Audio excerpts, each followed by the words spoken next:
and I'll never back down. In the middle of the ring is where I lay the smack down. Against all odds, I will always prevail. So when you step to me, it's like hell in a cell. Greetings and salutations, this is Christopher Daniels. I'm talking to my main man Delzinski right now. Any video game show, any video game channel, any YouTube channel called Vintage Shizzle is indeed hashtag Daniels approved. Yo, alright guys, Delzinski here. Welcome to another We Talk Weekend. And as per usual, I am joined by my partner in crime, Smack Talks. How are you doing, mate? I'm doing well, man. How are you? I'm very good. I hear it was your birthday the other day. It was been a good few days, man. I've had Eurogamer birthday.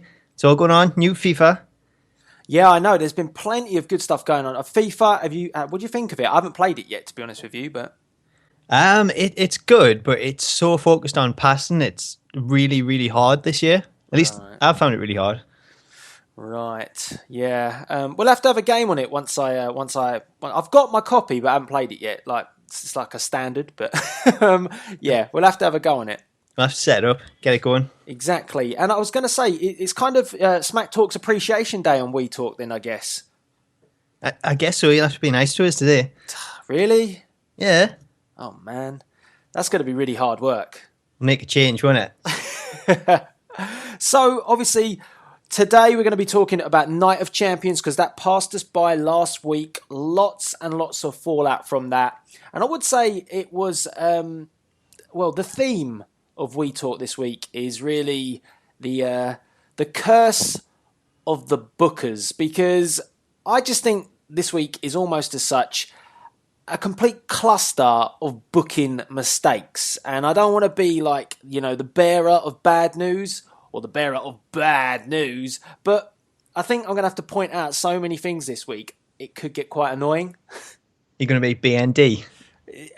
Possibly, yes. Yes, that's pretty good, actually. Very good. I'm sure this week. I'm sure you've got a lot of this out of the way, though. You've already done a video on Sting. I have. So I've already kind of cleared the slate on Sting, but we will touch on that because I want to get your views on that main event and what you thought was good and bad, and we'll cover that in Night of Champions. As well, we're going to talk about a bit of Raw. Obviously, Paige now turning heel. Kind Paige of bomb. Yeah, it was a Paige bomb. Yes. Did it work? Was it right? Was it wrong? So we're going to cover that as well. There's just so much to talk about, and we're going to duck in and out of topics this week. So, yeah. First of all, the big question is, what was your first thoughts of Night of Champions once it was all said and done? Good pay-per-view? Bad pay-per-view? Meh pay-per-view? What did you think?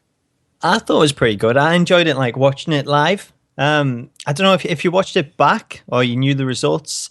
I don't think it'll have the same impact. I think the end of the pay-per-view itself with the teased cashing and things, what happened with Sting, that was kind of a bit of a downer on the end of the pay-per-view. And I think always when you get that, the very end of a pay-per-view, regardless of how good it's been, you can have the most amazing pay-per-view, but then you get something like that and it kind of just drags it down a little bit and it kind of ruins how you think of it afterwards. So that kind of spoiled it a little bit for me. But I thought overall it was a good pay-per-view. I did as well. I thought in terms of the matches that we had, I thought they were all really exciting, really, really good. Even, I had major concerns about Kevin Owens and Ryback, the fact that I just didn't feel that, I just feel it's sometimes impossible to make Ryback look good. But they even did a pretty good job. Kevin Owens managing to make Ryback look half decent, which was good as well. So I thought overall, match-wise, it was very good. There was some questionable booking, as I said, and we'll cover that shortly. And obviously, the main event as well. My issue, much probably like yours, and like you say, if you watch it back and you've already found out who's, coming back, you're kind of left thinking, ugh, not this again. And that kind of was my feeling when it was all said and done, was, oh no, we're going down that route, are we? And we had so many possible options for this pay-per-view, and we've decided to pick the worst possible option. So that is my biggest issue with it all, was that by the end of it, I was more concerned about complaining about the ending of the night then I was just thinking, oh, you know what? This was a great... Actually, to be honest, the last few WWE pay-per-views have had that issue. It's been a really good pay-per-view for matches, but the end of the night, you just left underwhelmed and feeling like something better could have happened. Yeah, but it was the same last time as well. Like, we had the whole Lesnar Taker thing and the awkward finish with that. We had Jon Stewart getting involved in, like, the Cena match. So it's things like that where the wrestling itself's really good. The matches are really good. But then you get these endings and it's so questionable. It just kind of ruins, like, the whole spectacle of it. Are they trying to be too clever with their endings? Are they trying to, trying to swerve us so much that it just gets a bit stupid? I think that with Kane, he probably should have come back at the other pay-per-view. He should have come back at SummerSlam. Because they've kind of dusted over the fact that it was Brock Lesnar that injured Kane, and Seth Rollins just kind of added insult to injury. They kind of forgot that bit, and if he come back at SummerSlam, he could have interfered in he could have played a part on both occasions, but instead it was like at this point, and in this match, it was Sting's kind of, again, it was kind of Sting's big night, and then by the end of it, you're kind of thinking Sting just kind of disappeared again into obscurity, and it's now we're talking about Kane again. Kind of, it just didn't feel good. And the Sheamus cash in. My point of view on the whole ending of the night was, if you're going to if you're going to make an impact and really upset Seth Rollins, surely Kane could have just chokeslammed Seth and then, made it easy pickings for Sheamus. Sheamus makes the pin, 1, 2, 3, we got a new champion. That's the best way, I thought, to really, if Kane's going to make an impact, not just to have him come out and ruin everything, but then again, that's what he does. Well, that's what he does now. It's his gimmick to ruin everything. So I thought, like you've said, it's questionable booking. It's something that we should have seen like ages ago, like not just at like SummerSlam with them return take out Lesnar. That would have made loads more sense considering it was Lesnar that put him on the shelf. So I would have said if Kane was coming back, do it then. And then not only have you got the whole Lesnar thing, but the fact that he's actually helping out his brother and he's been mentioned in that storyline. So there was a lot of teasers to it, and it's kind of surprising that they didn't go down that route. Yet, bringing them back for this one, the whole Seth thing, I can understand why they've done it, because it's been brewing for so long. And it's something that we should have got out of the way months and months ago when they were actually having all these arguments in the authority. So I was surprised we didn't get it then, but they seem to have a really bad habit of just putting all these things off until they get like a point where, they've got nothing else going. So we'll just revisit this, we'll put it back together and we'll put the match on. So I think it should have happened ages ago. I don't see why we're getting it now. And it's like you say, if you've heard the result and you go to watch it and it's like, oh God, it's Kane. That's the kind of feeling that you get for it. And going forward, knowing like the pay-per-view match is going to be like Seth Rollins against Kane next month, it's exactly the same thing, because someone says, the next match I've got, I think it's Hell in a Cell, the next pay-per-view, and they say the main event is going to be Seth Rollins against the Demon Kane, and it's like, oh God, I don't know if I'm going to stay up for that one. Well, that's the point. I was saying this on Twitter, I think, after the show, was like, it feels like to me that they with Sting, they brought him back because they didn't have anything else and they needed to sell tickets for Night of Champions. So, what can we do? What can we do? I know what. We'll give Sting a call. We'll get him back. He's an icon. There's a lot of Sting fans out there, so they'll buy tickets to go and watch this event. So, they brought Sting in to sell, yeah? Then obviously Vince has decided to bring forward Taker versus Lesnar for the next pay-per-view, which is Hell in a Cell. Well, isn't that the perfect way to then introduce a feud that nobody gives a monkeys about, which is Seth Rollins versus Kane? So you can have that sit on the undercard, and you have your main event as Taker versus Lesnar in a Hell in a Cell. And to me, number one, has made it pointless for Sting coming back, because Sting's just going to disappear again, regardless injury or not. I think it's made it really questionable as, again, to booking. Why you'd book Sting for this feud with no payoff just doesn't work. And, I've made a video about it, so I've kind of put my views out there anyway. But, it then brings to the point where it's like, well, this is, you've got nothing left, but you've smartly booked this match for Kane and Rollins because you knew that it wasn't the big match that was coming on the next pay-per-view. So it kind of, ducks under the radar a little bit in terms, because if it was the main event, like you've said, no one would want to watch it. No one's fussed about it. It's a Rollins win, surely. We're not going to have a Kane title reign, are we? Whereas before, it was kind of like possibly Sting could pick up the belt because that would be pretty shocking. That would be pretty cool. But Kane winning the belt? No. I would say Kane has more of a chance than Sting did. Really? Like, the way the WWE works. No. You said it yourself. Like they seem to do things where people are expecting one thing and they'll purposely do the opposite just to like throw people off and be like, haha, we got you. It happens like all the time. And it is far-fetched to say like Kane actually win it. But surely if they want to redeem Kane in some way or form, then a championship way is one way to go about it. If he loses, it makes like the character itself worse again. Someone said that it's becoming a bit of a thing here where you make some sort of comment like you've just done and I reply to it in a fashion that may be a little bit aggressive, but I think it warrants it in this situation.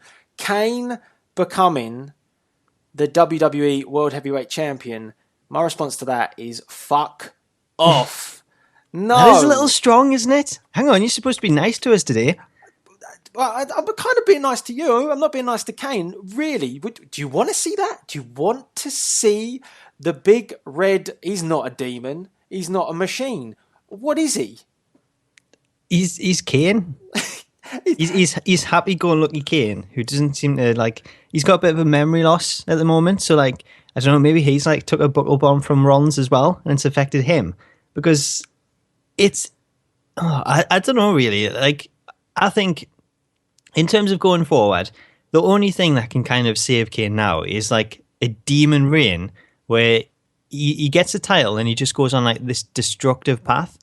And it's the only thing that would actually take him back to being the monster because he's definitely not the monster or the demon, whatever you want to call him at the minute. It's just, it's awful to watch. He's a dumbass. That's what he's become. He is. Big red dumbass. So... I don't know, you've like really poo-pooed the whole idea of a Kane reign. I'm sure a lot of people will. But how could you save Kane? You've got to like kind of build him up if he's then going to go out. It's kind of just like humiliating to see him, everything that's happened to him. He's gone from like the Kane that we've seen coming in to just over the years getting worse and worse and worse. Surely if he is going to retire, you want him to retire at the best he can be. So you have to kind of build him up to that first. Yeah, but they've done it wrong again. They booked it badly. Like, if you wanted him to come in and be like this destructive force, you don't remask him with the mask that had him going like into like therapy with Daniel Bryan and so many other awful storylines. That mask for me, even on Raw, Stephanie McMahon saying, can we have the mask back? What is he? Some like, little boy that took the mask that he shouldn't, he took his dad's toys and, it's just stupid. A demon child. Yeah, well, yeah, possibly. It just doesn't make sense if you're going to build him up to have brought him back with this version. If you wanted to go and bring him back and you wanted to really push him and you wanted to make him look really strong, then you had to go back to either two versions of him. You had to go back to the very beginning. I mean, for me, that would have been the one. I would have brought him back as that. And it would tie him very nicely. I know he debuted, I think, at Bad Blood, but it would have tied him very nicely with the Hell in the Cell to have brought back the original version of Kane. If he picks up the belt then, there's no complaints about it. He really would be a destructive force again. So hang on, everything. You're okay with him picking up the belt if he wears his original mask? Because no, it's not just the mask, it's the persona. Why do we want this split personality version of Kane? The corporate Kane is awful. Why do we want this? Undertaker's never had to go down this route before. When Undertaker's changed his gimmick, he's become like American Badass. He's always kept his credibility about him. Kane, on the other hand, I mean, good God, we've had him, as some big red retard. It just says it all. It just doesn't work. So I would have either brought him back with the original version, and if he does then start doing, like he's been doing now, all the stuff that he used to do, it kind of gives him the credibility to have a title run, because this is a version of Kane that we saw a long time ago, and he was, like that tortured soul, all that sort of stuff.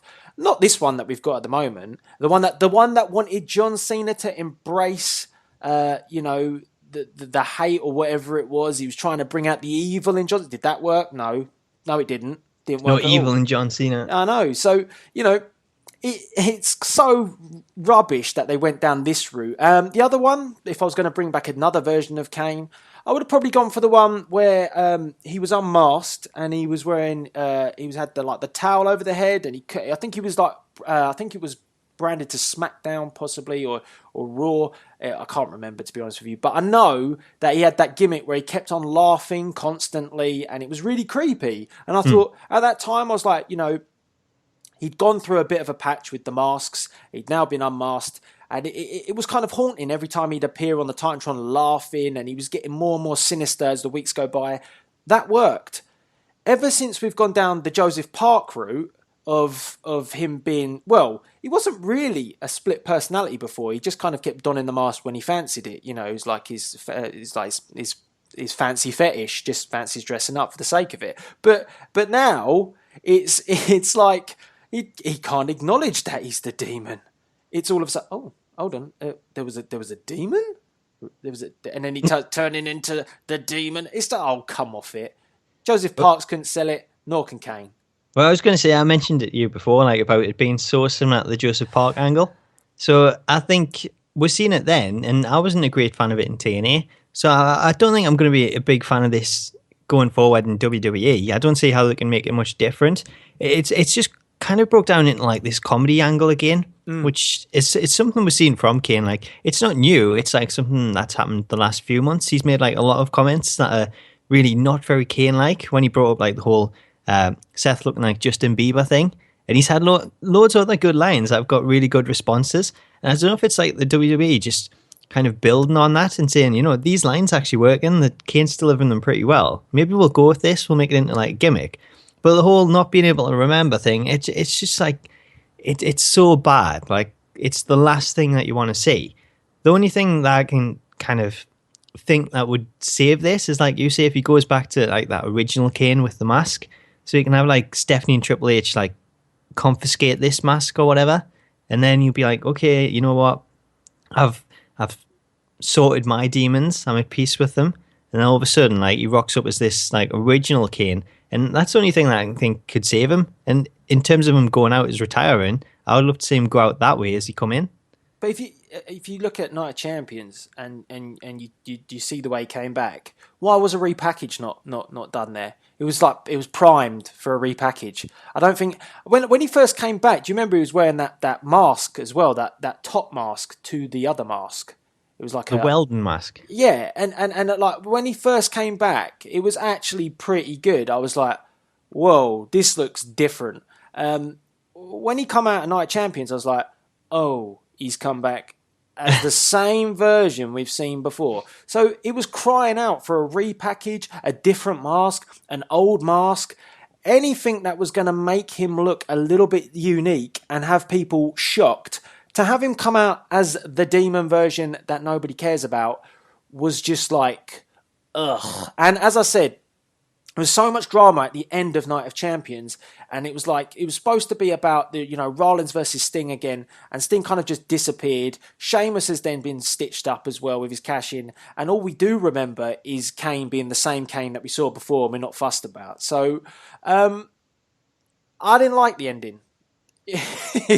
maybe that's the outcome that I have to say. As I thought from a pay-per-view perspective, and I think I said it to my brother the minute it finished, I was like, why do they have to do this every time? Why do they have to try and, push their luck? Because, if they just ended it with a Sting victory or a Rollins victory and a Sheamus cash-in, I would have been happy.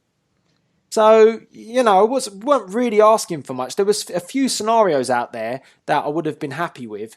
And I think for Sting as well, he's pretty much, back on the sidelines. I know he's injured, but the storyline did nothing for him. He really goes nowhere. He takes another loss, and another loss that was clean. So it's not it's not like fudgy, so he can have an opportunity to get involved in another storyline with like a Triple H or something like that, or pick a feud up with anybody. So he's kind of lost in translation as well. So do you think we missed anything out, like towards the end of that match with what happened? Like, or do you think that was like the original finish, going in like the Scorpion Deathlock into the roll up? I heard it was that's the original finish, but they sped it up, so it probably would have been a lot longer with the Scorpion Deathlocks and stuff like that. But that was the plan finish for roll up and I thought it was a good finish. I thought the way he rolled him up in the Scorpion was good.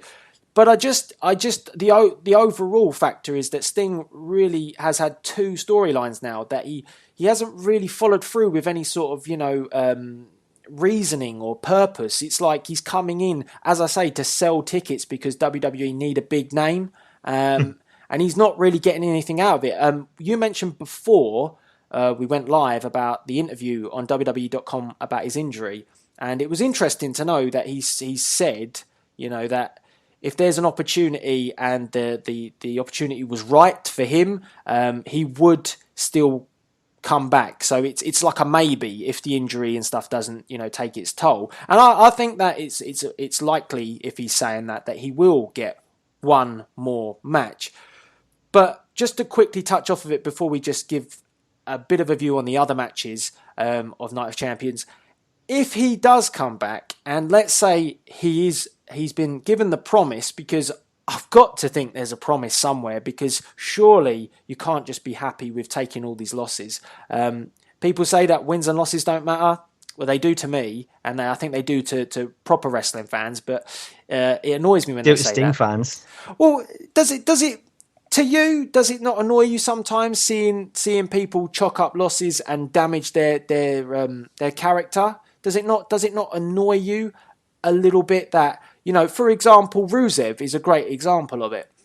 Rusev was built as a monster heel, and he does get his victory as with Cena, but then Cena just kind of, had to take those victories back, and the losses really hurt someone like a Rusev, and then it's like he's dropped down the card. That's because you gave him losses.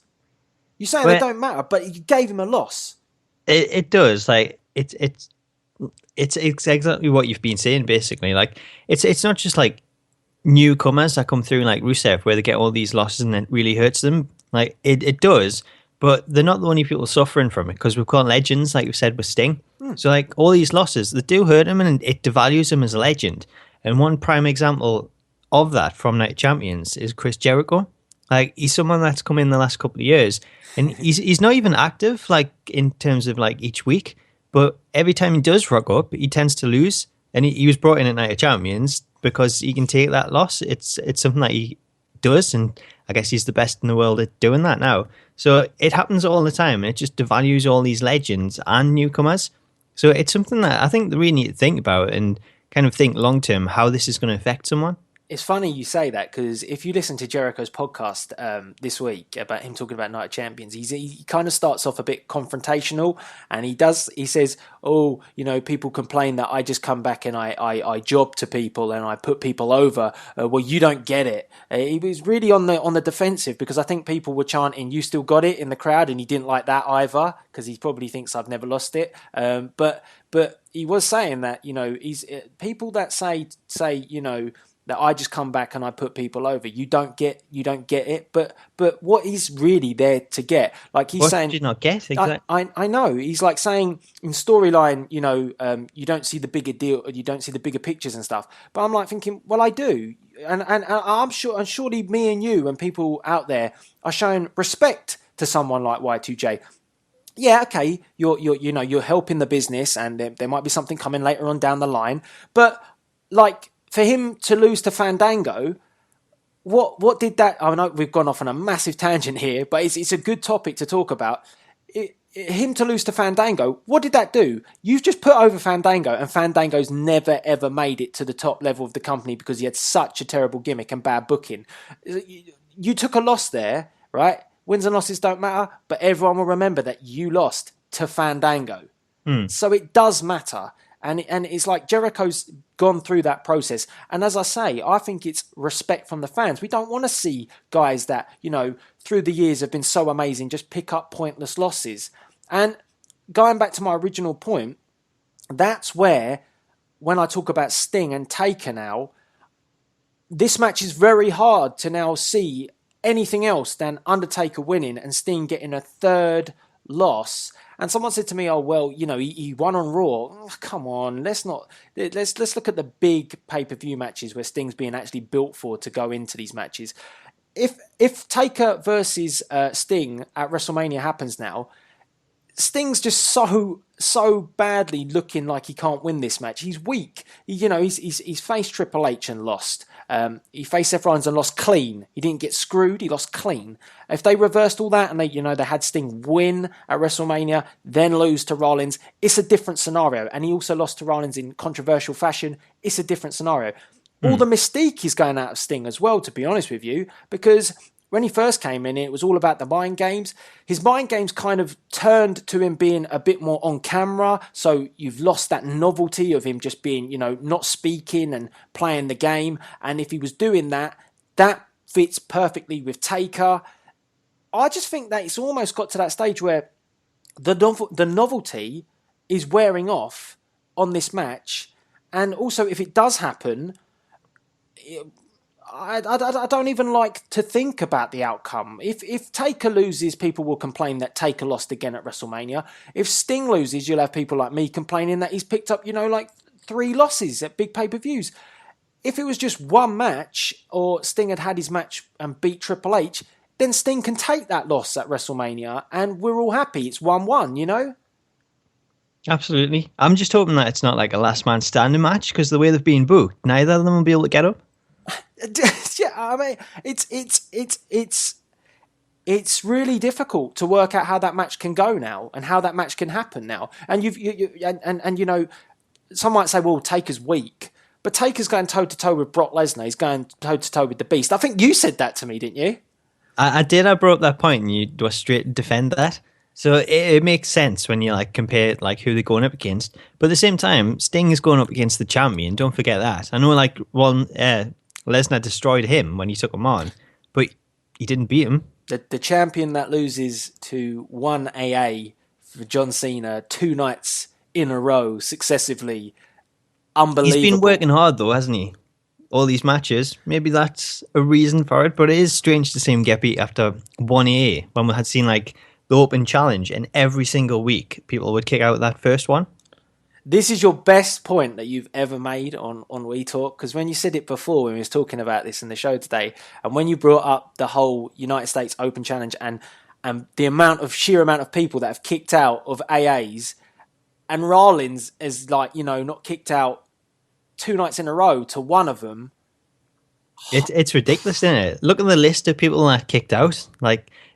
Usually when you say a finisher, no one kicks out of it unless it's a big pay-per-view match. Yet for weeks on end, we had people like Bad News Barrett kicking out, Neville, pretty much all the NXT guys that come up. Everyone that went up against him, they would always kick out that first one. And it was probably done because you thought, Cena's the champ, we're on TV, we're not at a pay-per-view. There's no chance he's losing the belt.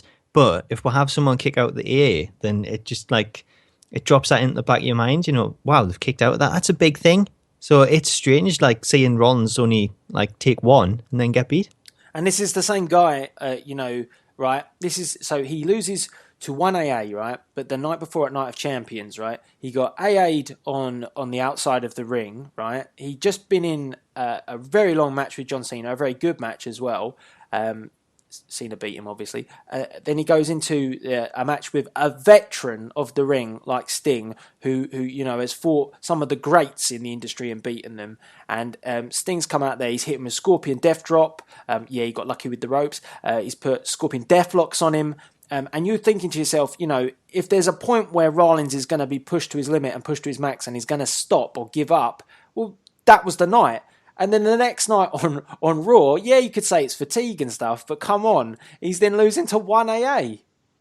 Well, I think that's the only way you can put it down to, really. It's got to be fatigue and, the paranoia that the Demon Kane's going to come out at some point. What did you think of the Under the Ring segment? I mean, as we're saying, it's Joseph Park-esque, and And this has never worked. Unmasking guys and remasking them. It's not good. And as I say to you, that for me, the novelty of Kane doing these sort of things, and much like it will be with like a Sting, when you do it first of all, it's amazing. And if you do it right, like they've always done with Bray Wyatt, I feel that the whole mysteriousness of Bray Wyatt has always been very good. But if you kind of flip flop around with the character and the gimmick, and it stops being that persona, it devalues it. It doesn't work. And seeing him come out to the ring with the fire extinguisher coming out from underneath, whatever that is, doesn't work for me. Nah, it's something that, like, it used to be like quite cool when you would see things like that, and like we're going back to like the Attitude Era again. Like it's always something that kind of, I think, worked back then because you had that sort of mysterious element, especially with someone like Kane, and he was like bigged up as like being from hell or whatever. So when you like seeing it like at the time then, like it was quite a cool thing. It's like, whoa, what's he doing when he like drags him down there? And yet now when you're watching it, it's like we've lost all that element of Kane, so it doesn't really fit him in. He's just dragging him under the ring. What's he going to do under there? There's not much room to like take him out or beat him up or whatever.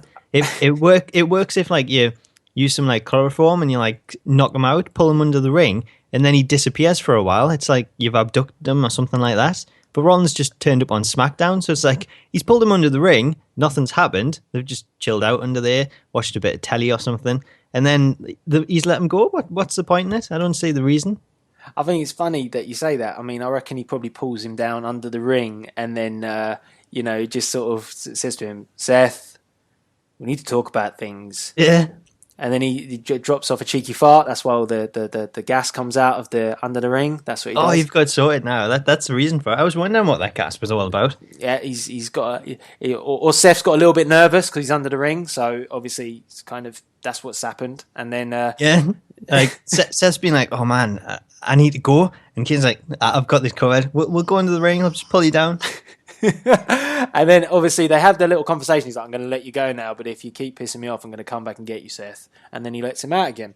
I mean, it's just like you say, they're going back to the Attitude Era, trying to take something that kind of worked because it was shock factor back then. To do it now, unless it's done slightly different, it doesn't work. And I said, do you not agree with me? It could have worked if it was the old version of Kane, the demon, the big red machine, the monster Kane. If it was that one, that methodic, even when Rollins is trying to escape, it's so awkward because Kane's movement's horrendous. So he almost is machine-like. So get back to the old one.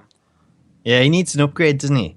I think downgrade back to the original. No, we'll go mix. We'll upgrade some things. We'll like downgrade the rest, just the mask.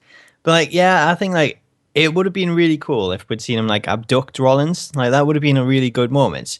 So like the Authority like turn up Monday. Where's Seth? Like no one's seen him since like last Monday. And then we get like some segments where like Kane's got him like, I don't know, chained up or something. Like that'd be really cool to see for Kane. But it's just what they're going with. It's like, well, it was kind of pointless. Well, that's it. There was like, there was different ways they could have done it, and there were smarter ways they could have done it, and then they just kind of went for the obvious, which was, pulling him under the ring and doing the little smoky stuff coming out, and again, and it doesn't lead to anything because I think they showed an exclusive afterwards where he'd come back out from under the ring. Yeah. So I'm just trying to look at Kane. Where do they say he hails from? Even the depths of hell. I can't remember now. Even now, like parts unknown. I'm just having a look, see if we can find out. But I don't think I'm going to find it. It'll be on Wikipedia where he's like healing from. I'm on there now, and I'm just looking, and that's resides, but that's not. That's him as Glenn Jacobs. So that's not it. I can't even remember what he's like billed as in the game. I think he's billed from the depths of hell. I think because Sting's billed from like somewhere unknown or something. Yeah, I'm pretty sure it is like something like the depths of hell. Do they still say that when he comes out as Corporate Kane?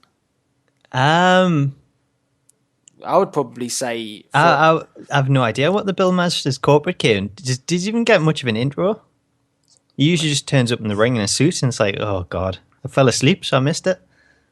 It's just. I don't know. They could come up with something much better where he resides from for the Authority. Maybe Triple H's asshole. I don't know. It's just something like, it's just stupid. One depth to another. Exactly. No one wants to go near that hole. Right. Anyway, let's get out of that. And I think that's enough of let's climb back out of that. That's enough of Kane talk, I think. Let's just quickly touch on the rest of Night of Champions, because otherwise I'm going to get really depressed if we keep talking about Kane. It gets no better. Guys, let us know by the comment section below what you think of I was going to say the new and improved Kane. I really liked the picture I tweeted out earlier of Kane, to be honest with you. I thought it was a beautiful picture. I don't know if you saw it. He looked so happy. Like it's just like he's purely enjoying what he's doing. I think what people really need to let know is like what we're doing under the ring. Hanky panky. I don't know about that. I don't know. Playing with Kane's mask. I don't know. I think there's like something going on. I'm sure we're missing something. We need was it GTV back in the day? Like the hidden camera thing that exposed people in the Attitude Era? Oh, yeah. We need that under the ring to see what's going on. Yeah, guys, let us know what you think was going on. This is much better question. What was going under the ring? Why did Kane need to pull Seth Rollins under there? Was he just, did he want him to help him search for his mask? Was he like, I believe that I left it down here last time. And like some of the scenarios that we've come up with. But let us know. It should be a good laugh to hear what you guys think. Obviously, you're missing the big question, though. What? Was this mask guy really Kane? Oh, it might not have been. Maybe it was Abyss making his debut. It could be. Who was it? Because that's the point, isn't it? That's the talking point, and we just totally floated over it. Because it's absolute bollocks. That's why, and we all know who it is. It's just madness.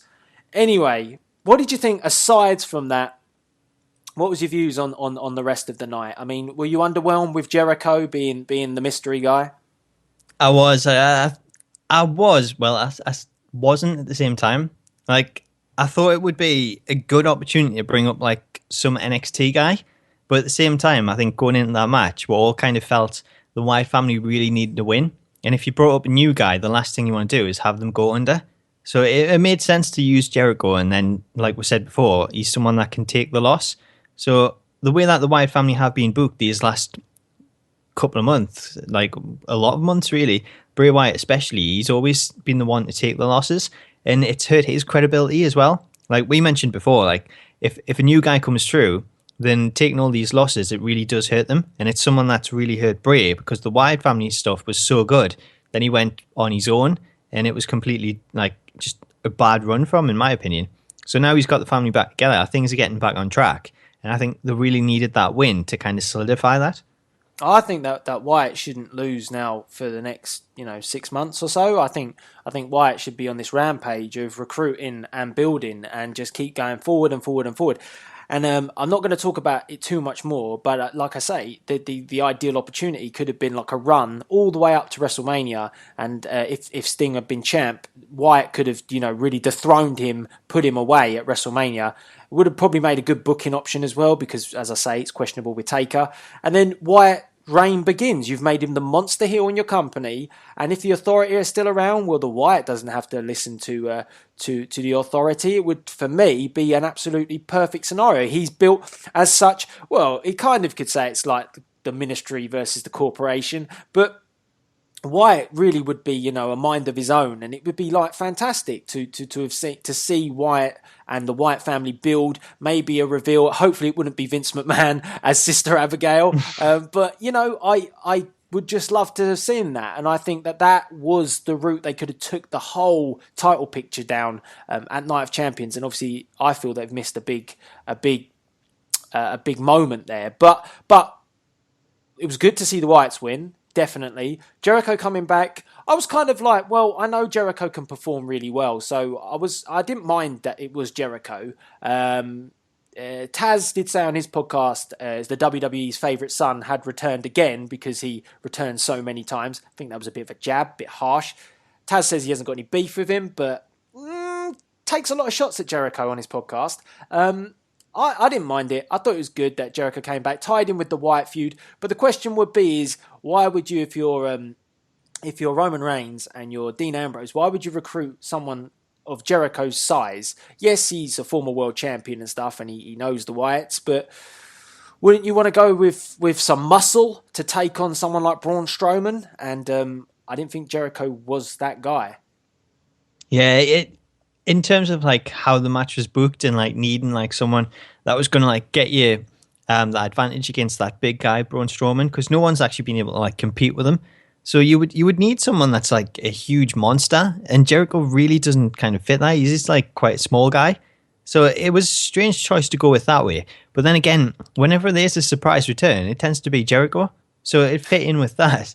It's probably what Taz has said, actually. Like, all these returns that he has, it was really cool, like, the first couple of times when he returned. And we had, like, the Break the Code package. Like, everything like that was really good. And it led in, like, this big return from a surprise Royal Rumble return. But now it's like he just turns up now and again, and the more it happens, it's like the whole Brock Lesnar thing. The more you see it, the more it devalues it, and you're less impressed with it. I guess, though, it was good to see him do his heel tactics, tagging himself in and then, being the old school Jericho of not really giving a shit, to be honest with you, just walking out like, screw you lot. Maybe they're building towards Dean Ambrose versus Jericho at some point.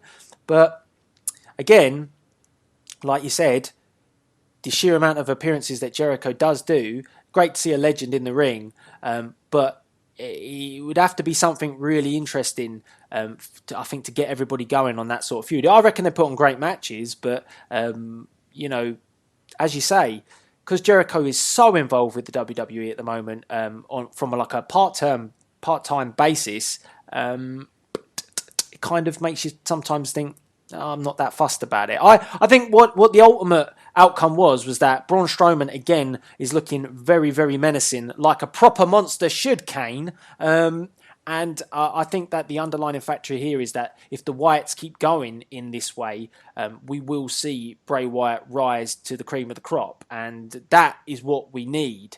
Do you think he's going to keep recruiting? I think he probably will do. I think we can see like at least one or two more people in there. Get Kane in there, give him a sheep mask. Oh Jesus! I'd definitely bring back in Rowan. I think at some point when they're down in the numbers, possibly Strowman's getting hurt. That's the time you bring back Rowan to put a stop to that. So that's another way you can keep them going forward. And then, like I say, there's probably plenty of options for them to recruit if they need other people. Maybe bring up someone from NXT to do that. So. Yeah, I'm happy with that booking. I was happy with the way that match went down.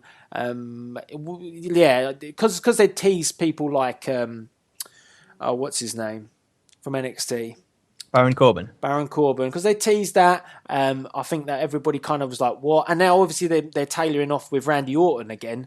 Kind of goes nowhere really, but it's just no progression on it. I mean, the Jericho thing. Like you say, I think you even mentioned on his podcast that, they don't know the bigger picture. So maybe in this scenario, there is like a bigger picture to it, and we will get like some sort of payoff on what happened with Jericho in the match and like turn into like heel Jericho. Because I thought when he done that, they must be doing it in terms of he's going to be sticking around and he's going to have like a little run. So if he was still a face, then if he has a surprise return again, he's going to get cheered. If he's now a heel and he gets that surprise return, he's not going to get that same reaction. So I think there's going to be something that happens with the Shield. And I wouldn't be surprised if, like, we see Jericho against either Roman Reigns or Dean Ambrose going forward. So I think that's a match that we could see. And going back to the match that we've seen with Jericho at NXT TakeOver in Japan, like that definitely showed that Jericho still has it. He's never lost it. It was like such an amazing match. So I'm looking forward to seeing him like actually return and get like a couple of matches in there. I think it'd be great to see. But like you say with the Wyatt family, I think the way for them to go is just keep going with what they're doing, keep picking up the wins. And Eric Rowan's got to be someone that does come into it once he's fit again, and maybe one other person. And I think we always say this, but like Bo Dallas is someone that's really struggling with his gimmick at the minute, and he needs like something fresh. And he is the obvious choice to induct in there because it makes sense as being like the guy that is struggling, that Bray like puts his arm around and then sort of helps him overcome what he's going through and repackage him as part of this like Wyatt family, like as a cult leader. I've got two that they could take. So Bo Dallas is one. And if they wanted to take another one, they could take Adam Rose as well. They could really do something with Adam Rose if they actually invested some time and effort into him. I mean, what is he doing now? He's doing a party pooper gimmick. I mean, what is he trying to ruin your birthday or something? Not at the moment, but I'm going to be keeping an eye out now you mention it. I mean, it's just like, I kind of think with Adam Rose, he already went down that route by putting, the dark eyeliner on and all that sort of stuff. So to make him a little bit more creepy and, to kind of take him away from that scenario, Bray Wyatt's the one to do it. You could have done it when he's the party guy or with him being the party pooper. Either way, again, a way to make someone relevant who really, they tried to push with a terrible gimmick again. They tried to push it down our throats, like Fandango as well. There is a way to redeem these guys, and it probably is through Bray Wyatt and doing this Sister Abigail storyline. And then if anybody goes to me, I don't want to see Adam Rose, be... Well, why? Why not? He can do the work in the ring. He's just been given a bad gimmick. You don't want to see him as a party pooper, surely? I know. I never get it when people really shit on a new guy that's come in. I saw so much abuse towards Adam Rose for being the Adam Rose gimmick. Like with Cena, it's a little bit different because I think we all know that Cena could be like a monster heel if he wanted to be. There's other elements to Cena, but WWE just want to play it safe with Cena because it sells. With Adam Rose, I mean, he's come in, he's been given like this terrible gimmick and not given a fair shot really, and then he just becomes like a jobber. And for me, it's like when people are just tweeting him abuse that his gimmick is shit and you're shit. He's not really. He's not a shit wrestler. It's just a case of that. At the end of the day, he's been booked very badly, and they've given him a terrible gimmick, and they keep tweaking him and making him even worse. He was Leo Kruger in NXT, and that wasn't too bad. So someone's just got to grab him and put him in a scenario that works. And if you book him right, you could get him somewhere. What was it? What did they do? I think they did Midian, didn't they, a long time ago with the Ministry, and he wasn't going too far. And then they took him and Viscera, and all of a sudden it was like boom, monsters. Yeah, absolutely. It's like a great way to get like someone that is like on the undercard and like they're going nowhere to actually have. Well, this is pretty much like Bray Wyatt's whole gimmick, isn't it? To like take someone that is like at a down point and then show them the light and like turn them around. So I think people like Midian, it worked for them in the past with like the Ministry. So it's the same kind of situation. Yeah, I think there's like so many like superstars where if the gimmicks failed, then fair enough, just draw a line under it. Play it in the Wyatt gimmick, and it kind of works out that way. And I think the thing is as well is you can do like these promos, and instead of just having Bray talk at the camera like he does constantly, you can then start spinning it like that Wyatt's actually talking to someone else. Like the lights are out, and he's like I brought you to Sister Abigail, and it could just be in the dark, and it could be and everyone be wondering, well, who's he talking about? What's he talking about? And then he could start revealing these guys one by one. There's so many scenarios that he can do because he's got such a great gimmick, Bray Wyatt, and there's so much room for improvement. I can't believe that WWE for such a long time, when they brought him in at such a good level, have kind of lost their way with him. Now they've got this great opportunity to re-establish it all, and there's endless opportunities here. So if he doesn't get over this time, and he doesn't reach it to the top this time, I would be amazed if he can come back from that, because WWE have it all there in their hands at the moment. If they drop the ball again, it would be, I don't know, it would be mind-blowing to me if they can mess this up. Yeah, it's no fault of Wyatt at all if like he doesn't actually get over from this. It's all in terms of like the creative team's booking of it. But like you say, if you was to induct someone into the family and it showed you like the backstage segments where he was kind of brainwashing them, but they've done it so the guy that you were speaking to was hidden off camera, then it's great because it gives you that talking point and everyone's like, whoa, who's he like recruiting here? Like this is like a big thing. And they can kind of build it up so like maybe you see him like in the distance, so like the camera's behind him and you can see like the silhouette of the person. So you're kind of like wondering who it is. You can like come out ringside with like a robe on or something, so like he's always covered and you don't know who that is. It's just that mysterious element. I think that's something that people always buy into. And if it gets people talking about who is this, then it's going to be like a really good like social media kind of success at the same time. Yeah, and it would never matter. Like, let's say you get to that point where you're like, now we got to put Bray on with the title. It would never matter who it is against because he's so strong at that point that he's going to beat whoever it is. And I even thought he could be like, if Lesnar regained the title, imagine this, right? So Wyatt's like, the time is now to take that step forward, and let's say Brock's regained the belt. Brock's in the middle of the ring with Heyman. All the lights go out with the debt, and then you just have all of a sudden they come back, and it's him and it's everybody that he's recruited around the ring. Lesnar has not got a chance. I mean, he couldn't take on J&J and Seth Rollins on his own. So, and that is the moment then where it's game over. In fact, if you wanted to play the real long story, you could go all the way to next year and Bray Wyatt becomes Mr. Money in the Bank. And that's his moment when he's recruited absolutely everybody that he wanted to. He cashes in because he surrounds the ring with all his disciples and they take down the beast. Yeah, it'd be ideal, wouldn't it? I am just the best at booking at the moment. You're proving it with like Saturday night's main events. I don't know, but do you? I know it's like fantasy booking and we talk about it a lot, but do you not sometimes just sit there and think to yourself, the scenarios that you're coming up with, they're not that hard to come up with. You've done the foundation work. How do you go so far away from what should be there with these ridiculous things? Like, for example, how do you go so far away with the whole thing with he's got the whole world in his hands thing, and it's like it comes to nothing with the little boy that did nothing. I'd never understand it. I don't understand. There's no purpose when they do it. But if the payoff is to make Bray Wyatt champion at the end of everything, that's your payoff.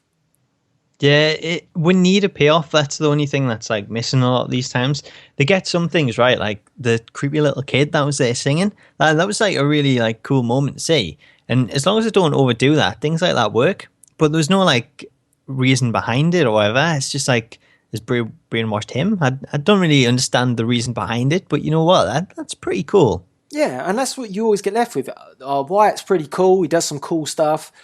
But then he never gets anywhere with it. Whereas this time it's like the purpose should be that he wants to, pretty much run the WWE. He could be the alternative to the Authority because he has built such a faction that could dominate. Yeah, well, I think that's what we could it's what we could really do with Cena over the next couple of months. Just like this turning into like a faction where it goes up against like the power and he wants to like take them out of power and be the one that's in charge. And leading into Survivor Series, like it's ideal to have like a 4-man team. So if we've got like Bray Wyatt, Luke Harper, Braun Strowman, and then Eric Rowan as well, there's your perfect like 4 teams for Survivor Series. Go up against like Team Authority or Roman Reigns, Ambrose, and like 2 other guys. Like I think there's a lot you can do with the Wyatt family, and it's just a shame that they don't capitalize on it. The trouble is, I'll probably put it down now that next couple of pay-per-views, if they do something like that the Wyatts will lose, and that for me, someone might say, well, one loss doesn't matter, but if they give Roman Reigns a victory over Bray Wyatt, or particularly Braun Strowman for that matter, you've lost all your momentum straight away. Well, what I would do is like what we've just talked about, like brainwashing someone and not revealing who it is. Like if you like do that, leading into Survivor Series, and you've got 4 versus 4, you could always be brainwashing that person on the other team, and you find out in the match when that person then turns on the rest of his team. You always want the shock factor with Bray Wyatt, so it's always when you think that he's going to lose, he pulls something else out the bag, because he's meant to be, like this sort of sadistic genius. So, that's what you've got to look for. You've got to look for these little spots where, potentially Roman Reigns is going to put you away with the Superman punch or the spear, and then all of a sudden, the sheep mask, something's happened, someone else is there, something's going down. I think it's simple booking. I think it's so simple, it hurts that they don't do it. It is. It's so simple. It's something that you think everyone like could come up with. And I'm sure the writers think, you know what, that's too simple. That's something everyone can come up with. We've got to go with something else. Yeah. So, I mean, I think what would be great to hear from the We Talkers is their scenarios for Bray Wyatt. And do you agree with us? Do you think that, potentially building this ultimate faction that could lead to a Bray Wyatt title run that challenges the Authority? Would you agree? Would you like to see that? Could he be with Mr. Money in the Bank? Could that be the catalyst to put him forward. There's a lot of scenarios, and I want to get all of your views on it. Now, any other stand-up points from Night of Champions before? I think we'll probably talk about this next anyway. But I was going to say the Divas Championship match. Yeah, I think that was something that did stand out. It was a really good match, like in my opinion. Like it was just like we mentioned before, the finish. That was the only kind of downside to it. But in terms of the rest of the match itself, I thought Nikki did a really good job of taking charge of the match and putting on a good show. Yeah, I thought she did very well. I thought it was probably one of her better performances, or one of her best performances. I mean, she did what people complain about. She showed the work of how to make someone sell and focus on a body part and take that person down. The trouble is when you do that and you do work on like a knee for a period of time, you really need your opponent to make sure that they sell it back. And when you do the big finish of the match, you remember that your knee's in trouble. You can't. And the issue was that Nikki Bella, for 15 minutes, dominated the match and worked on the knee for the entire period, and then only to have 2 moves, possibly, maybe a little bit more from Charlotte with a spear, and then the figure of 8, and it was over. And it was kind of like, well, it's probably one of the most difficult moves to perform is the figure of 8 and run with the spear, and yet Charlotte did both with ease, and Nikki tapped out. And this is the longest reigning Divas champion now that we've got here. She's the longest reigning champion, and she quit after 2 moves. And it seems to be a thing with everybody that gets hit with this figure of 8 and the bank statement as well. You don't last very long in it.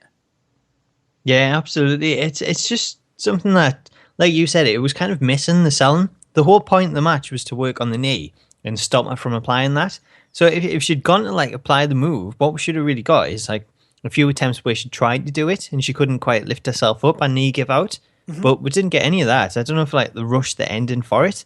But the first one that she put on, we didn't even see Nikki attempt to sort of go for the ropes. It was just the move's on, that's it. I kind of take it, I'm going to tap out. And she'd only took the spear before that. So there wasn't really much offense in there from Charlotte, which kind of surprised us. But then again, like you said, no selling.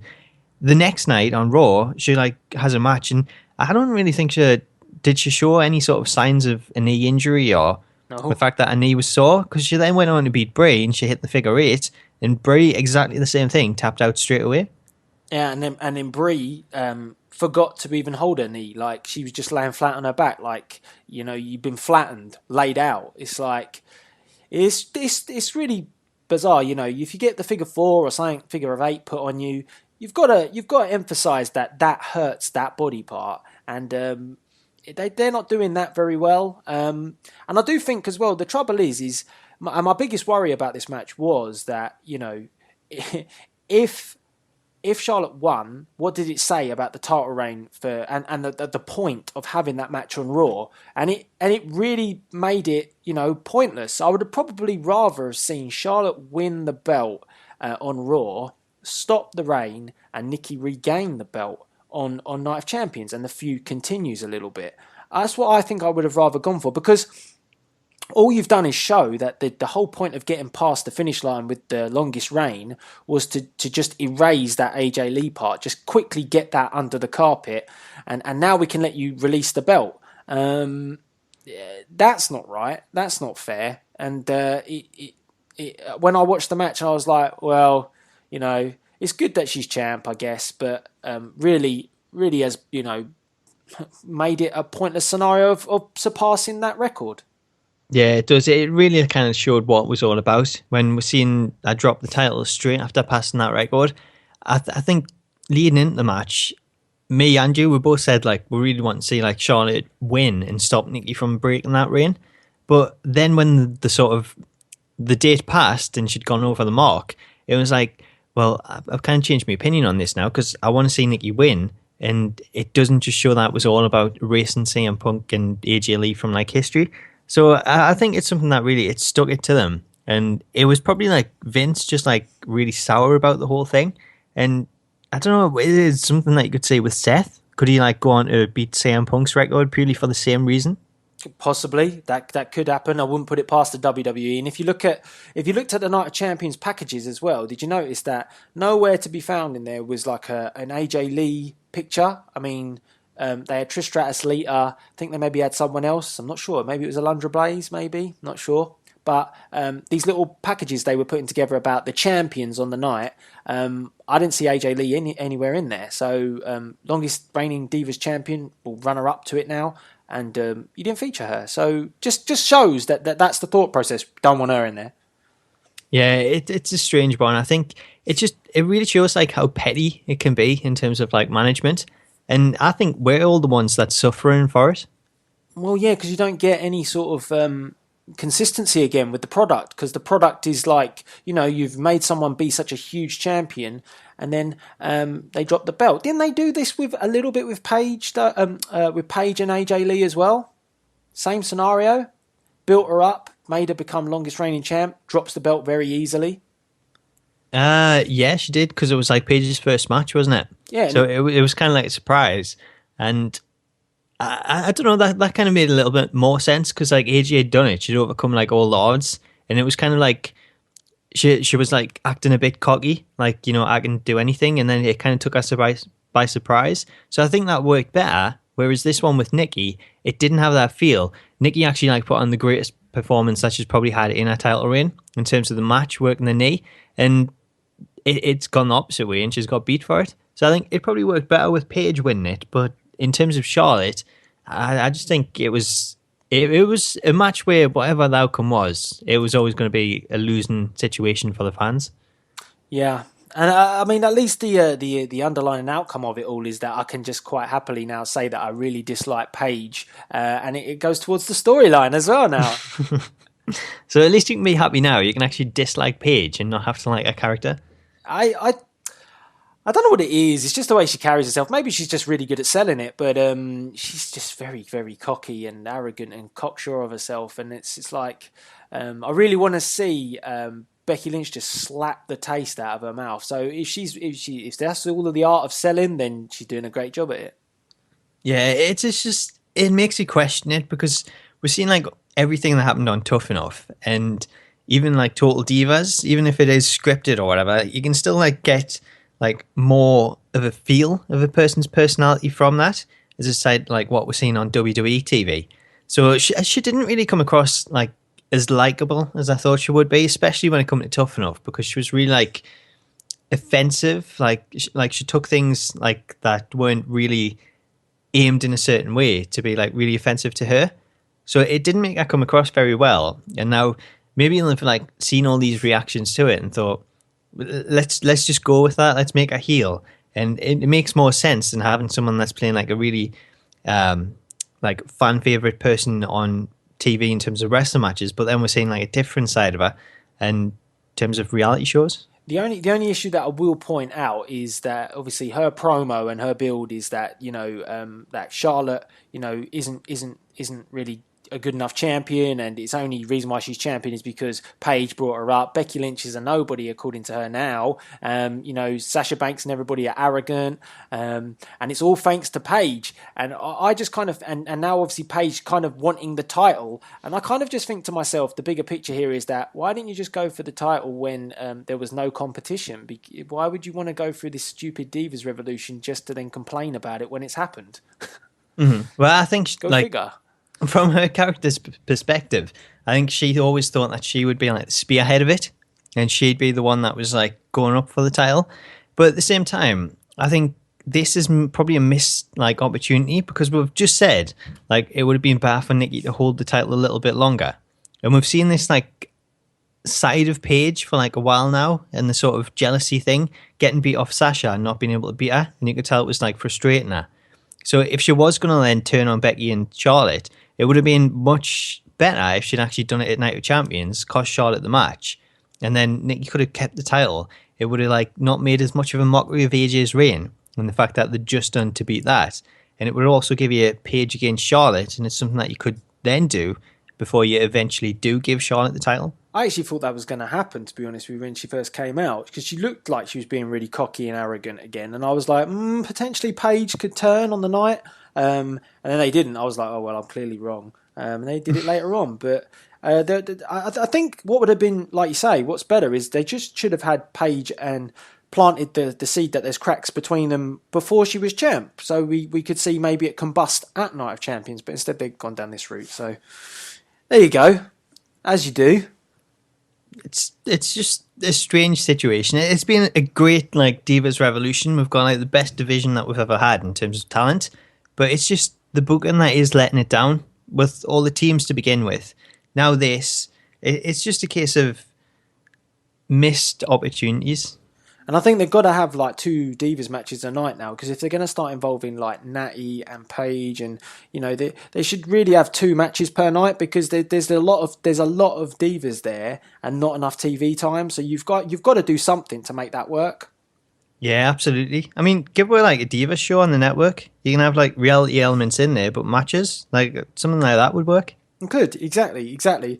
I think possibly this is the last thing I want to quickly ask you on, because it kind of just came into my head, and I know you're a big fan. There's loads of stuff on Twitter, and I haven't seen the match yet, but I did go back and watch another match about, obviously... Not WCW, is it? No, I'm still waiting. Well, actually, to be honest, I was going to say to you, but, I don't know if you wanted to come or not. I was going to say, as part of your birthday, do you want to come to the Nitro party with me? Have you got confirmation now? The tickets come through. I'm still waiting. I'd love to go. I'm still waiting, though. Still waiting for the tickets? Yeah, still waiting. Let us know when they arrive. Well, it did say that they're still the competition's still open. I watched a couple more episodes and they're still advertising it. So I'm guessing we're still waiting. So they just haven't been dispatched yet. That's all it is. Don't think so. Probably one though. Oh well, I'm sure when they come, we can set that up. It'll be a great night. Have they said who's going to be there? Is it current talent or? Not sure. Not really sure, to be honest. I'm pretty sure that the NWO will be there though. I hope Sting's there. I hope he's all right. Hope he makes it. He should be there. I mean, last time I watched it, they had loads of good talent there still. So.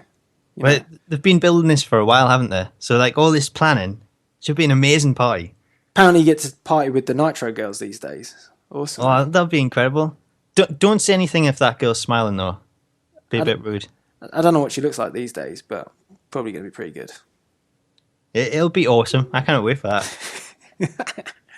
So, yeah, anyway. So, when the tickets come through, we's going partying. I can't wait. It'll be amazing. And you'll get to meet Buff Bagwell. Oh, is Buff going to be there? Of course. I may take a rain check. Oh. Fine then. Anyway, back to my question. My last question, right, was not WCW related, but it was NXT and Eva Marie, yeah? So this is the last question I want to ask. I haven't seen this week. So if it's related to this week, then I know the reaction, but I haven't started watching NXT yet. Well, this week. A lot of people have been smashing her match, literally saying how bad it is. And I was watching NXT. I went back and watched NXT TakeOver, where she had her match with Carmella, but I haven't watched this one. And now I don't know.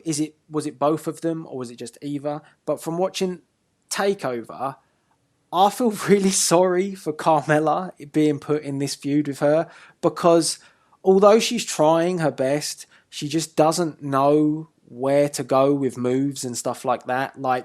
Carmella has to move her into place for things. If Carmella's got in a simple move or going to reverse a move, it's Eva doesn't know where the hands need to go to do these things. And I feel a bit sorry for Carmella, because she's obviously being put in there to try and put Eva Marie over, and she lost at NXT TakeOver. And I don't think she deserves to lose. I think she's building up a very good persona of her own with, Enzo and Cass. And actually, to be honest, social media-wise, she's kind of nailed it, because she's got all the sayings, she's, what is it, bada bing, realest chick in the ring and all those sort of things. And she's done really well to almost self-promote herself. Yeah. And she's built herself up, but then she's having to go up against Eva, who's manufactured, built up. And Eva's got a good look. You have to give her a bit of credit there. The red and everything does work. But if she can't work in the ring, what you're doing then is you're kind of costing Carmella her push, which I think probably Carmella might not be one of the best wrestlers, but she's got the persona to push forward with it. And it kind of just makes me think, well, you know, how much more do you want to keep pushing her?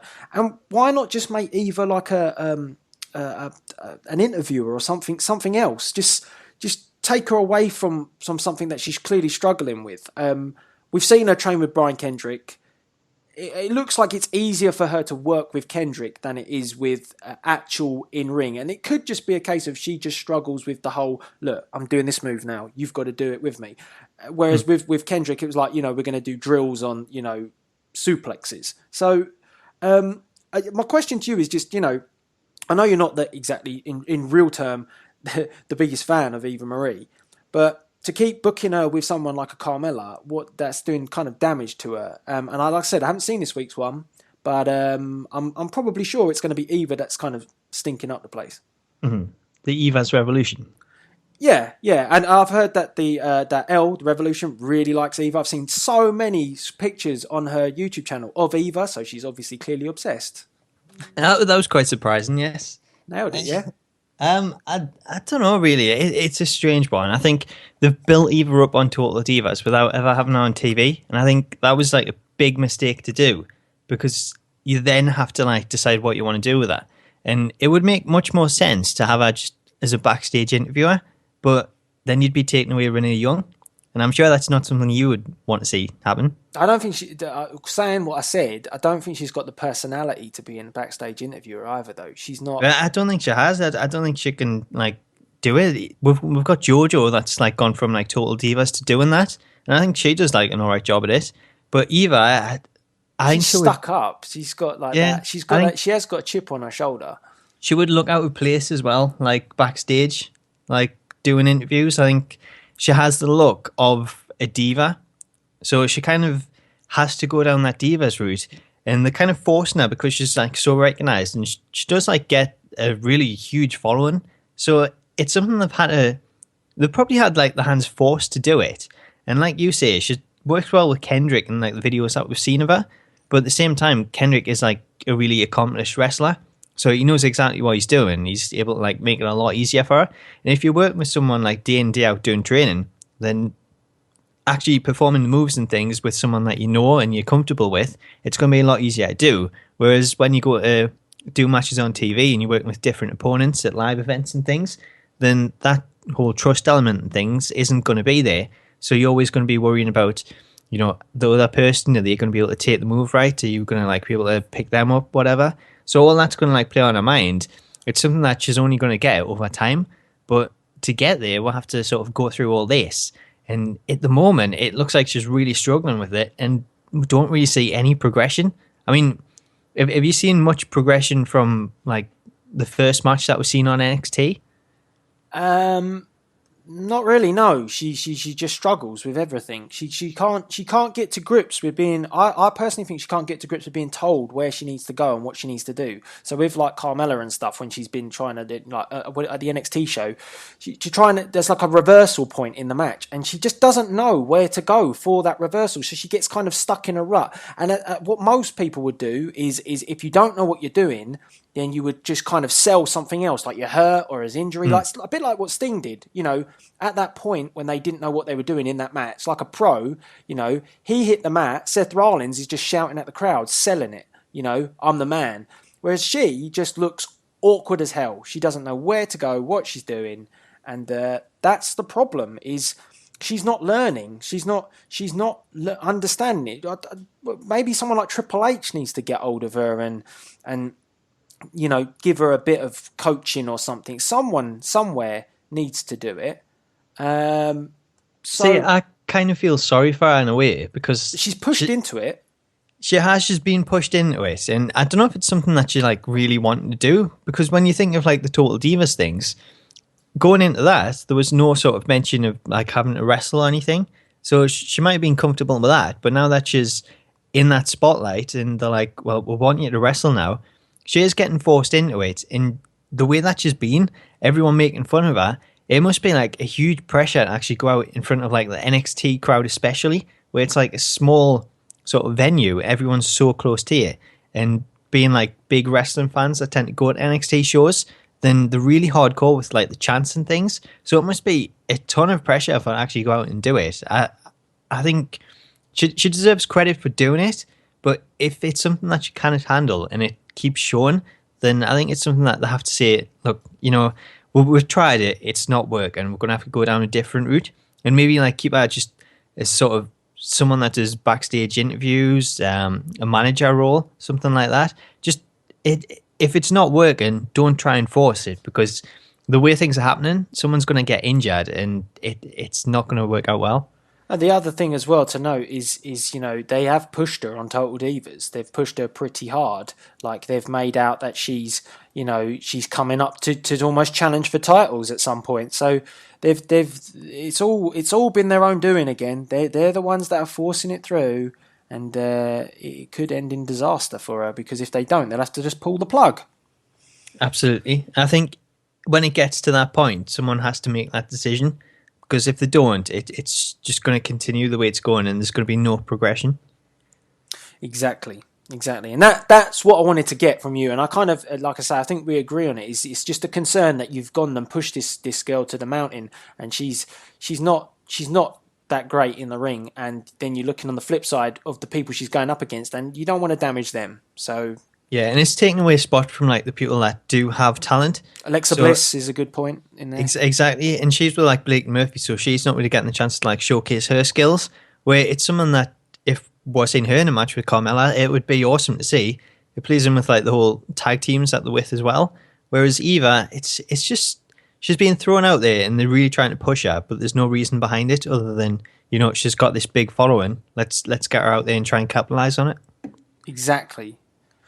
So that kind of brings us to the end, and I think it's a really interesting topic to end on, because I want to get your views, Smack Talks wants your views as well, of what you think of Eva Marie. Will be interesting. And what I don't get is she doesn't always wear a red attire, so doesn't that make a mockery of the hashtag all red everything? She wears black, doesn't she, as well? Yeah. I don't know. I don't really know what to say to that. There's no... Yes, I guess. Maybe that's where she's going wrong. She just got wear all red. Yeah, that's what she was worrying about. Possibly. Anyway, soon Lana will be back with her hurty arm, so those two can go at it, so it should be good. WrestleMania. Exactly.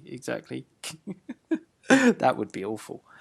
Anyway, that does bring us to a close of We Talk this week, and we want your views on everything. Night of Champions, Sting, the Big Red Retard, Kane, the issues with the Divas division, what's going on there?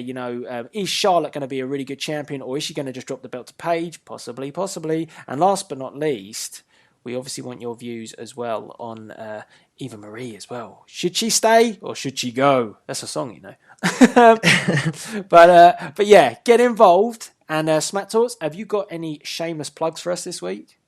Well, we've had quite a bit of like 2K16 news over the past week. So we've got my career trailer, which looks absolutely amazing. There's so many like new additions to it. I'm going to be breaking that down over the weekend. We've also got a few other bits of news. So I put out a video earlier in regards to managers. They can actually pull out a referee from the ring now, so they can like stop pinfall. So I thought that was really cool. There's loads of little things like that. Seems to be loads of little things in 2K16 that just make up a much better experience. So if you check out the Smack Talks channel, there's like a couple of little videos over the weekend with some news and a couple of other things. And then if you're a Doctor Who fan, we've just started the brand new season, which has been absolutely amazing. So we've got episode 2 tonight. But before you check that out, if you check out the Smack Talks Extra channel, we've got a TARDIS Talk podcast with me and Elle, breaking down kind of our thoughts and predictions on what's going to happen. So there's some really cool theories in there. I think we've absolutely nailed it. Yeah, I did see your stuff on Doctor Who, and obviously I don't really watch Doctor Who that much, but if you are a massive fan, you've got to go check it out, so make sure you do go check those out. And obviously plenty of WWE 2K16 news as we get closer and closer to the release. Superb. I was just surprised it wasn't at like Eurogamer, because I went down expecting it to be there, and we're seeing like barely any presence from 2K whatsoever. They had like a VIP section in the PlayStation area with 2 TVs with NBA 2K on, and you couldn't even get in to play it. And it was like, really? That's like all of 2K's presence? Where we had like a huge section for NBA and WWE last year, and it was a big surprise. I thought they would have had like a presence there for people to actually try out the game. Yeah. they're taking their time with it this year, and I mean, it gets to like this point, and then it becomes a mad rush. But I was surprised it wasn't there. So I don't know. Maybe that's it. Maybe they're just going to be good to go and start selling it when it gets to October time. Let's hope they sell better than Eva Marie. I hope so. I'm sure they will as well, to be honest with you. So yes, that brings us to the end of We Talk. Another little jab there from Smack Talks to Eva Marie. Wouldn't expect anything less. And I guess... Can it help it? He's on fire today. Hang on, what's happening with Saturday night's main event tonight? Oh, I didn't even say, did I? Thank you very much for reminding me. Yes, obviously tonight is Night of Champions. It's Cesaro versus Owens, title for title, winner takes all. Big match. Plenty on the undercard as well. John Cena, Randy Orton, like you ain't seen that before. But we do it better than WWE, so don't worry about that. And there's other things going on as well. So make sure you check it out. There's plenty of shocks and surprises. And definitely trying to get it up for 8 p.m. tonight. Maximum should be 10, but we'll say 8 anyway. Let's go from there. Go for it. Be awesome to see. The pay-per-views are always amazing, so I'll definitely be checking that out. Wicked. And like I say, guys, make sure you do. And I'll be tweeting out anyway tonight and letting you know when it's up as well. So that brings us to a close to another We Talk weekend. And I guess you're going to catch us later, Smack Talks. I'll catch you later. Yes, and this is Delzinski signing out. Hi, wrestling fans and gamers. Velvet Sky here, and I just want to say I've been hearing a rumor that Delzinski.com is the best place for video gaming and wrestling content.